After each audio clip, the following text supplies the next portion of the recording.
भारतीय साहित्य को मिला नया मुकाम। कोझिकोड बना भारत का पहला साहित्य का शहर। यूनेस्को की सूची में शामिल हुआ कोझिकोड।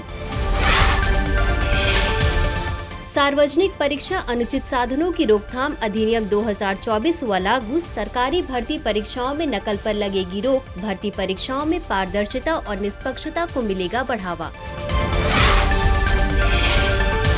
सफल रहा पुष्पक ऑटोनॉमस वाहन का परीक्षण। इसरो ने किया था चित्रदुर्ग में परीक्षण। विषम परिस्थितियों में कर सकेगा स्वायत्त लैंडिंग। राहुल गांधी बने 18वीं लोकसभा में विपक्ष के नेता। लोकसभा में रायबरेली निर्वाचन क्षेत्र के हैं प्रतिनिधि। 5 बार से सांसद रह चुके हैं राहुल गांधी। शोधकर्ताओं ने की डाइटम के नई प्रजाति की खोज। इंडिकोनेमा प्रजाति का रखा गया नाम। भारत के पश्चिमी घाट और पूर्वी घाट में पाई गई है प्रजाति।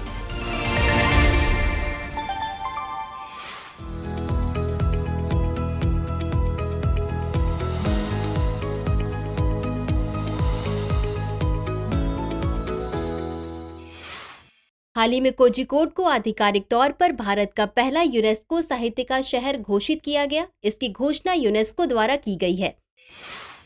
इससे पहले इस शहर को साल 2023 में यूनेस्को क्रिएटिविटी सिटीज नेटवर्क की साहित्य श्रेणी में शामिल किया गया था, जहां यह यूनेस्को द्वारा मान्यता प्राप्त अन्य वैश्विक शहरों की श्रेणी में शामिल हो गया।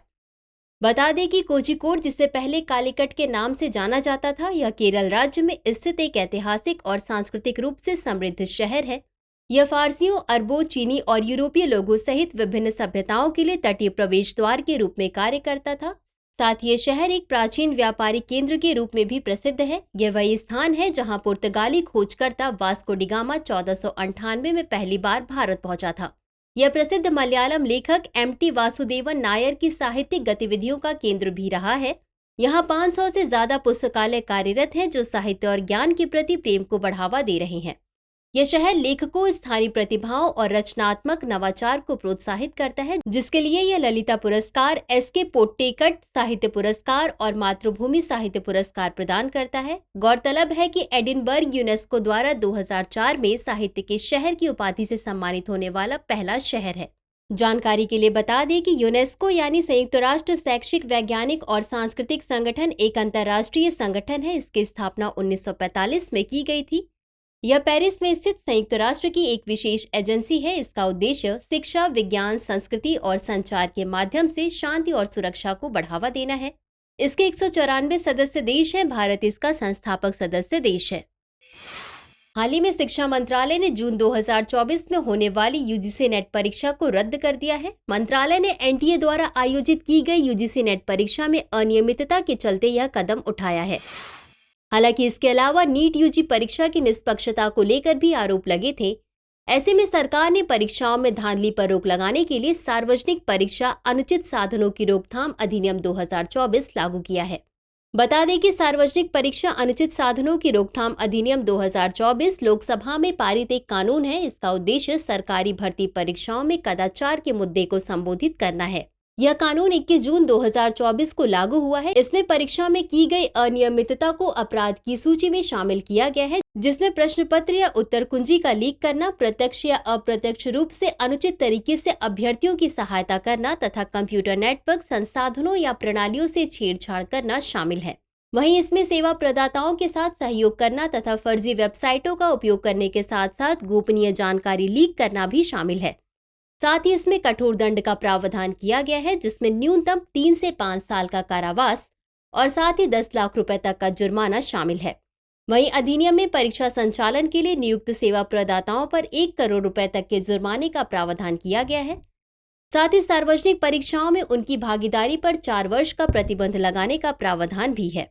यह अधिनियम पुलिस उपाधीक्षक या उससे ऊपर के पुलिस अधिकारियों को अधिनियम के तहत अपराधों की जांच करने का अधिकार देता है। इसमें यूपीएससी, एसएससी, आरआरबीज, आईबीपीएस तथा एनटीए द्वारा आयोजित की जाने वाली केंद्र सरकार की भर्ती परीक्षाओं सहित विभिन्न प्रकार की परीक्षाएं शामिल होंगी। जानकारी के लिए बता दें कि एनटीए यानी राष्ट्रीय परीक्षण एजेंसी भारत सरकार द्वारा स्थापित एक स्वायत्त संस्था है। इसकी स्थापना वर्ष 2017 में की गई थी। इसका उद्देश्य विभिन्न शैक्षणिक संस्थानों और विश्वविद्यालयों में प्रवेश के लिए राष्ट्रीय स्तर की परीक्षाओं का आयोजन करना है। हाल ही में केंद्र सरकार ने दूरसंचार अधिनियम 2023 को आंशिक रूप से लागू किया। इसका मकसद विकसित भारत के दृष्टिकोण को प्राप्त करना है, जो समावेशिता, सुरक्षा, विकास और जवाबदेही के सिद्धांतों पर आधारित है।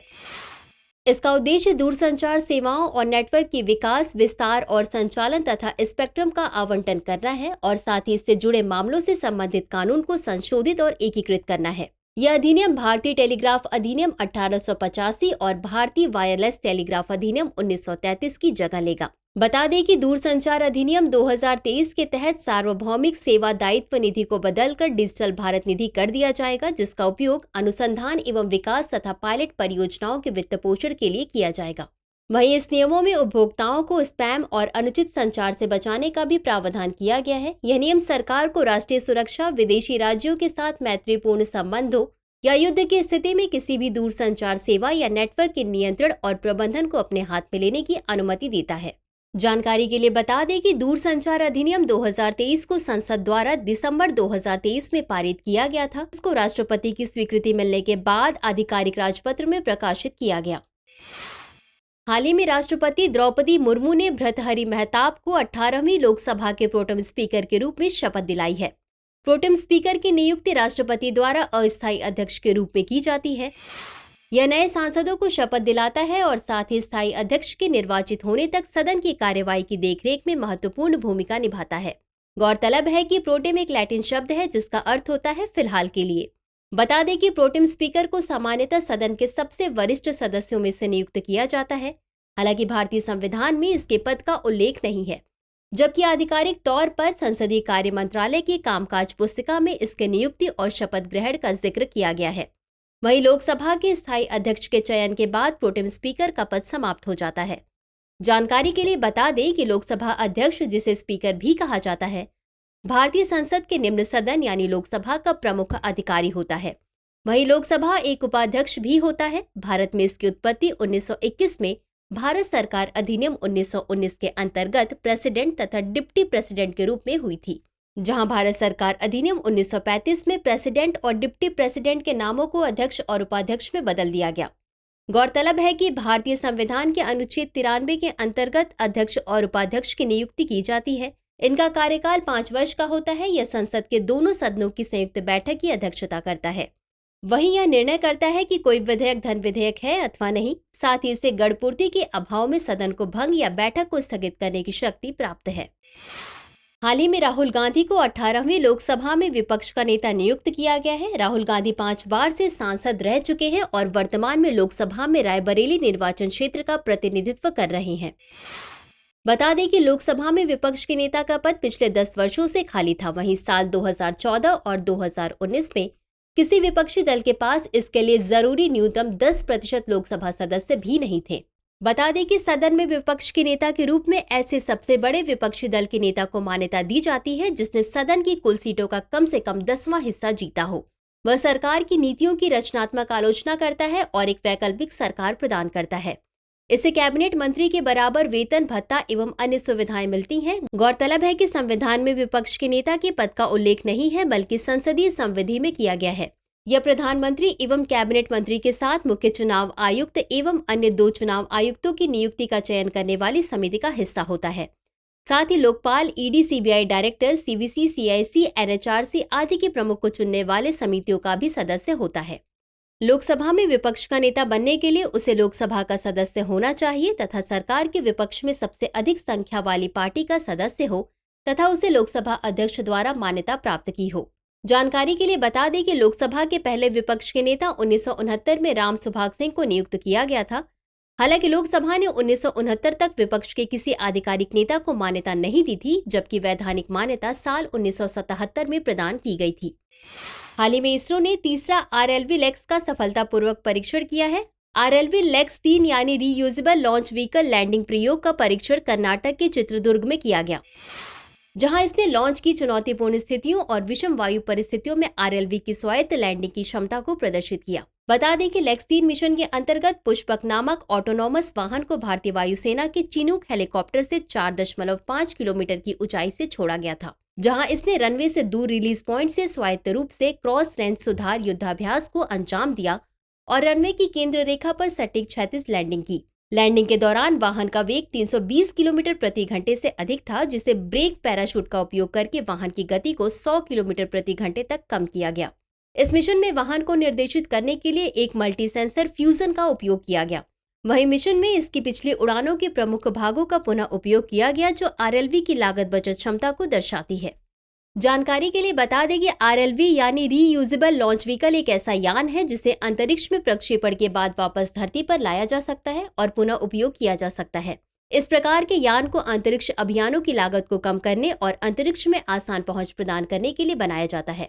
गौरतलब है कि स्पेस एक्स का फाल्कन 9 विश्व का पहला कक्षीय वर्ग का पुनः प्रयोज्य वाहन है। हाल ही में भारतीय वनस्पति वैज्ञानिकों ने पौधे की 2 नई प्रजातियों की खोज की है। वैज्ञानिकों ने इसकी खोज भारत के 2 जैव विविधता हॉटस्पॉट अंडमान और निकोबार द्वीप समूह तथा अरुणाचल प्रदेश में की है। इन प्रजातियों को क्रमशः डेंड्रोफ्थोलॉन्गेंसिस तथा पेट्रोकोस्मिया अरुणाचलेंस का नाम दिया गया है।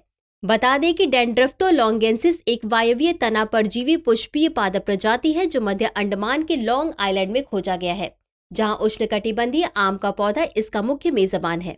यह प्रजाति लॉन्ग आइलैंड के कुछ इलाकों तक ही सीमित है। इसका संबंध मिस्टलेटो परिवार से है, जो अर्धपरजीवी फूल वाले पौधों का एक समूह है। वहीं पेट्रोकोस्मिया अरुणाचलेंस एक बहुत छोटी जड़ी बूटी है, जिसे शोधकर्ताओं ने अरुणाचल प्रदेश के कामेंग जिले में एक गुफा के अंदर पाया है।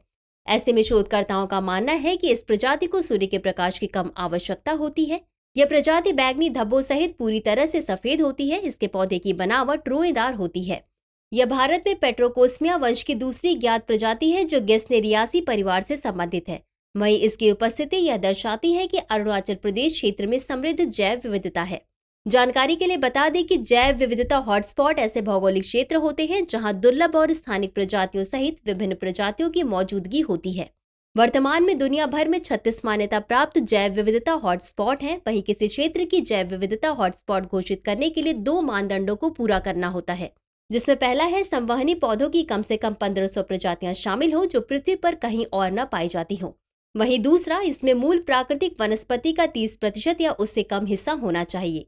गौरतलब है कि भारत में 4 जैव विविधता हॉटस्पॉट क्षेत्र पाए जाते हैं, जिसमें हिमालय, इंडो बर्मा क्षेत्र, पश्चिमी घाट और सुंडालैंड शामिल हैं। हाल ही में शोधकर्ताओं ने गोम्फोन मॉइट डाइटम की नई प्रजाति की खोज की है। इसका नाम इंडिकोनेमा रखा गया है। इंडिकोनेमा अन्य गोम्फोने मॉइट डाइटम से इस मायने से अलग है कि इसमें डाइटम के सिर और पैर के दोनों ध्रुवों पर छिद्र होता है। वहीं शोधकर्ताओं ने इंडिकोनेमा प्रजाति को पूर्वी घाट तथा पश्चिमी घाट में पाए जाने की जानकारी दी है। यह शोध भारत के विभिन्न परिदृश्यों की जैव विविधता को आकार देने में डाइटम के महत्व को रेखांकित करता है। ऐसे में शोधकर्ताओं का मानना है कि इस समूह की समरूपता ही इंडिकोनेमा को अफ्रोसा इम्बेला के समान बनाती है, जो पूर्वी अफ्रीका में एक स्थानिक जीनस है। बता दें कि डाइटम एक सूक्ष्म शैवाल है जो वैश्विक ऑक्सीजन का 25% यानी हमारे द्वारा ली जाने वाले ऑक्सीजन की लगभग हर चौथी सांस का उत्पादन करते हैं। यह जलीय खाद्य श्रृंखला के आधार के रूप में कार्य करते हैं। यह किसी भी जल रसायन परिवर्तन के प्रति उनकी संवेदनशीलता के कारण जलीय स्वास्थ्य का एक अच्छा संकेतक है। साथ ही फाइटोप्लांक्टन के प्रमुख घटकों में से एक है जो ताजे और समुद्री जल सहित लगभग हर जलीय वातावरण में पाए जाते हैं। जानकारी के लिए बता दें, डाइटम की कोशिका भित्ति सिलिका से बनी होती है। इसकी कोशिका भित्ति में सूक्ष्म छिद्रों का एक विशिष्ट पैटर्न होता है, जिसके माध्यम से वे पोषक तत्वों को अवशोषित करते हैं और अपशिष्ट को मुक्त करते हैं। हाल ही में IUCN ने इबेरियन लिंक्स के संरक्षण की स्थिति में बदलाव किया है। दरअसल इस प्रजाति को IUCN के एंडेंजर्ड सूची से निकालकर वल्नरेबल की सूची में कर दिया गया है। इस बदलाव की वजह को इबेरियन लिंक्स की संख्या में हुई वृद्धि माना जा रहा है, जहां स्पेन और पुर्तगाल में पाए जाने वाली वयस्क इबेरियन लिंक्स में उल्लेखनीय वृद्धि देखी गई। हालांकि 2001 में इनकी संख्या 62 थी, जो कि 2022 में बढ़कर 648 हो गई। वहीं वर्तमान में स्पेन और पुर्तगाल में इनकी कुल संख्या 2000 से अधिक है, जिनमें युवा वयस्क सभी लिंक्स शामिल हैं। बता दें कि इबेरियन लिंक्स एक जंगली बिल्ली की प्रजाति है जो मुख्य रूप से स्पेन और पुर्तगाल के इबेरियन प्रायद्वीप में पाई जाती है। इसका वैज्ञानिक नाम लिंक्स पार्डिनस है। यह एक मध्यम आकार की दुर्लभ रात्रिचर बिल्ली है। इसका शरीर छोटा तथा पैर लंबे होते हैं। वहीं इसकी छोटी पूंछ और गुच्छेदार कान तथा अपेक्षाकृत छोटा सिर इसे अन्य प्रजातियों से विशेष बनाते हैं। इस प्रजाति का मुख्य भोजन जंगली खरगोश है, लेकिन यह अन्य छोटे स्तनधारियों पक्षियों का भी शिकार कर सकती है। इसका वजन लगभग 10 से 13 किलोग्राम होता है। वहीं यह अपने आवास और पारिस्थितिकी तंत्र के स्वास्थ्य का एक महत्वपूर्ण सूचक होता है, जिसके चलते इसे साइट्स के परिशिष्ट 1 के तहत संरक्षण प्राप्त है। जानकारी के लिए बता दें कि IUCN रेड लिस्ट की स्थापना 1964 में की गई थी। इसे अंतर्राष्ट्रीय प्रकृति संरक्षण संघ द्वारा संचालित किया जाता है, जो दुनिया भर की जीव जंतुओं और पौधों की प्रजातियों के संरक्षण स्थिति का मूल्यांकन करने वाली एक महत्वपूर्ण सूची है। इसका उद्देश्य प्रजातियों के विलुप्त के जोखिम का आकलन करना है और साथ ही उनके संरक्षण के लिए प्राथमिकता तय करना है। हाल ही में अंकटाड यानी संयुक्त राष्ट्र व्यापार और विकास सम्मेलन ने विश्व निवेश रिपोर्ट 2024 जारी की है। यह रिपोर्ट दुनिया भर के देशों में FDI यानी प्रत्यक्ष विदेशी निवेश के रुझानों और विकास को बेहतर बनाने वाले कारकों पर केंद्रित है। इस रिपोर्ट के मुताबिक साल 2023 में वैश्विक प्रत्यक्ष विदेशी निवेश में 2% की कमी आई है। साथ ही विकासशील देशों में प्रत्यक्ष विदेशी निवेश प्रवाह 7% से घटकर 867 बिलियन अमेरिकी डॉलर हो गया है। वहीं विश्व में दूसरा सबसे बड़ा प्रत्यक्ष विदेशी निवेश प्राप्तकर्ता देश चीन में FDI में असामान्य गिरावट देखी गई। ऐसे में उद्योग के रुझान बताते हैं कि बुनियादी ढांचे और डिजिटल अर्थव्यवस्था के क्षेत्रों में निवेश कम हो रहा है, जबकि विनिर्माण और महत्वपूर्ण खनिजों के वैश्विक मूल्य श्रृंखला वाले क्षेत्रों में एक मजबूत वृद्धि हुई है। बता दें कि प्रत्यक्ष विदेशी निवेश एक ऐसा निवेश है जो किसी व्यक्ति या कंपनी किसी दूसरे देश में स्थित कंपनी में निवेश करता है। इस तरह कई कंपनियां अपने देश से दूसरे देशों में अपना कारोबार फैलाती हैं। यह प्रक्रिया तब होती है जब निवेश करने वाली कंपनी का उस कंपनी पर सीधा नियंत्रण होता है जिसमें वे निवेश कर रही हैं। इसके माध्यम से अर्थव्यवस्था के आर्थिक विकास में मदद मिलती है, साथ ही रोजगार के अवसर पैदा करने, नई तकनीक लाने तथा बुनियादी ढांचे में सुधार करने में भी सहायता मिलती है। जानकारी के लिए बता दें कि अंकटाड व्यापार और विकास से संबंधित संयुक्त राष्ट्र की एक संस्था है। इसकी स्थापना साल 1964 में संयुक्त राष्ट्र महासभा द्वारा एक स्थायी अंतर सरकारी निकाय के रूप में की गई थी। इसका उद्देश्य विकासशील और अल्पविकसित देशों तथा संक्रमणकालीन अर्थव्यवस्था वाले देशों को वैश्विक अर्थव्यवस्था के साथ जोड़ना है। इसका मुख्यालय जिनेवा में स्थित है। वर्तमान में इसके 195 सदस्य देश हैं। खबरों के बाद अब बुलेटिन से जुड़े 5 सवालों पर डालते हैं एक नजर। पहला प्रश्न है, इबेरियन लिंक्स के संदर्भ में निम्नलिखित कथनों पर विचार कीजिए। 1. यह पक्षी की एक प्रजाति है। 2. इसका वैज्ञानिक नाम लिंक्स पार्डिनस है। 3. इसे साइट्स के परिशिष्ट 1 के तहत संरक्षण प्राप्त है। उपर्युक्त में से कितने कथन सही हैं? A केवल 1, B केवल 2, C सभी 3, D इनमें से कोई नहीं। अगला प्रश्न है, प्रोटेम स्पीकर के संदर्भ में निम्नलिखित कथनों पर विचार कीजिए। 1. इसकी नियुक्ति राष्ट्रपति द्वारा की जाती है। 2. यह लोकसभा का स्थायी अध्यक्ष होता है। 3. भारतीय संविधान में इसका उल्लेख नहीं है। उपर्युक्त में से कितने कथन गलत हैं? A केवल 1, B केवल 2, C सभी 3, D इनमें से कोई नहीं। अगला प्रश्न है, डायटम के संदर्भ में निम्नलिखित कथनों पर विचार कीजिए। 1. यह एक सूक्ष्म शैवाल है। 2. यह जलीय खाद्य श्रृंखला के रूप में कार्य करता है। 3. यह केवल समुद्री जलीय वातावरण में पाया जाता है। उपर्युक्त में से कितने कथन सही हैं? A केवल 1, B केवल 2, C सभी 3, D इनमें से कोई नहीं। अगला प्रश्न है, अंकटाड के संदर्भ में निम्नलिखित कथनों पर विचार कीजिए। 1. इसकी स्थापना साल 1964 में की गई थी। 2. यह विश्व बैंक की एक प्रमुख एजेंसी है। 3. वर्तमान में इसके 190 सदस्य देश हैं। उपर्युक्त में से कितने कथन सही हैं? A केवल 1, B केवल 2, C सभी 3, D इनमें से कोई नहीं। अंतिम प्रश्न है, यूनेस्को के संदर्भ में निम्नलिखित कथनों पर विचार कीजिए। 1. यह संयुक्त राष्ट्र की एक विशेष एजेंसी है। 2. इसकी स्थापना 1945 में की गई थी। 3. भारत इसका संस्थापक सदस्य देश है। उपर्युक्त में से कितने कथन सही हैं? A केवल 1, B केवल 2, C सभी 3, D इनमें से कोई नहीं। तो फिलहाल इस बुलेटिन में इतना ही, लेकिन चलते चलते डालते हैं कुछ छोटी मगर जरूरी खबरों पर नजर। हाल ही में विश्व शिल्प परिषद ने श्रीनगर को विश्व शिल्प शहर का दर्जा प्रदान किया है। यह उपलब्धि हासिल करने वाला श्रीनगर चौथा भारतीय शहर बन गया है। इससे पहले यह उपलब्धि जयपुर, मलप्पुरम और मैसूर हासिल कर चुके हैं। गौरतलब है कि 2021 में श्रीनगर को शिल्प के लिए यूनेस्को द्वारा रचनात्मक शहर के रूप में मान्यता मिली थी। वहीं विश्व शिल्प परिषद ने कश्मीर के अनेक शिल्प उत्पादों की सूची तैयार की है, जिनमें पेपर मैच, हाथ से बुने कालीन, पश्मीना शॉल, कानी और सोजनी कार्य शामिल हैं। बता दें कि विश्व शिल्प परिषद की स्थापना 1964 में न्यूयॉर्क में प्रथम विश्व शिल्प परिषद महासभा के दौरान की गई थी। इसका उद्देश्य सांस्कृतिक और आर्थिक जीवन में शिल्प की स्थिति को मजबूत करना है। हाल ही में अंबुबाची मेले का आयोजन किया गया। यह मेला असम के कामाख्या मंदिर में आयोजित होने वाला एक वार्षिक हिंदू मेला है, जिसे देवी कामाख्या के वार्षिक मासिक धर्म के उत्सव का प्रतीक माना जाता है। बता दें कि कामाख्या मंदिर भारत के 51 शक्तिपीठों में से एक है, जो असम में नीलाचल पहाड़ी पर स्थित है। यह मंदिर देवी कामाख्या को समर्पित है, जो देवी पार्वती का दूसरा रूप है। इस मंदिर को 2 शैलियों के संयोजन से तैयार किया गया है, जिसमें उत्तर भारत और मुगल शैली के मिश्रण देखने को मिलते हैं। हाल ही में आवास एवं शहरी कार्य मंत्रालय ने स्वच्छ भारत मिशन अर्बन 2.0 के तहत सफाई अपनाओ बीमारी भगाओ पहल शुरू करने की घोषणा की है। यह पहल 1 जुलाई से 31 अगस्त 2024 तक चलेगी। इस पहल का मकसद शहरी स्थानीय निकायों की तैयारियों को बढ़ावा देना है, जिससे जून से अगस्त के महीनों के दौरान भारी बारिश से होने वाली स्वास्थ्य संबंधित चुनौतियों के प्रति तैयार रहें। वहीं इस अभियान के तहत सफाई अभियान, कचरे का संग्रह, परिवहन, सभी सामुदायिक और सार्वजनिक शौचालयों की नियमित सफाई, बच्चों के लिए स्वच्छता पर लोगों को जागरूक करना है। हाल ही में केंद्रीय स्वास्थ्य एवं परिवार कल्याण मंत्रालय ने राष्ट्रीय स्टॉप डायरिया अभियान 2024 का शुभारंभ किया है। यह अभियान 1 जुलाई से शुरू होकर 31 अगस्त 2024 तक चलेगा। डायरिया की रोकथाम, सफाई और ORS से रखे अपना ध्यान इस अभियान का नारा है। इसका लक्ष्य बच्चों में डायरिया के कारण होने वाली मौत की संख्या को कम करते हुए 0 बाल मृत्यु दर तक लाना है। वहीं इस रणनीति में 5 वर्ष से कम आयु के बच्चों को पैकेजिंग के रूप में 2 ओरल रिहाइड्रेशन सॉल्ट पैकेज और जिंक की गोलियों की उपलब्धता कराया जाएगा। इस अभियान में स्वास्थ्य, जल और स्वच्छता, शिक्षा और ग्रामीण विकास सहित विभिन्न प्लेटफॉर्मों का सहयोग शामिल होगा। हाल ही में नई दिल्ली में India Africa postal leaders meet का आयोजन किया गया है। इसका उद्देश्य डाक क्षेत्र में भारत और अफ्रीकी देशों के प्रशासनों के बीच संबंधों को और मजबूत करना है। इसमें 22 अफ्रीकी देशों के डाक संगठनों के डाक प्रशासन प्रमुखों और अन्य वरिष्ठ प्रबंधन कर्मियों ने प्रतिनिधि के रूप में भाग लिया।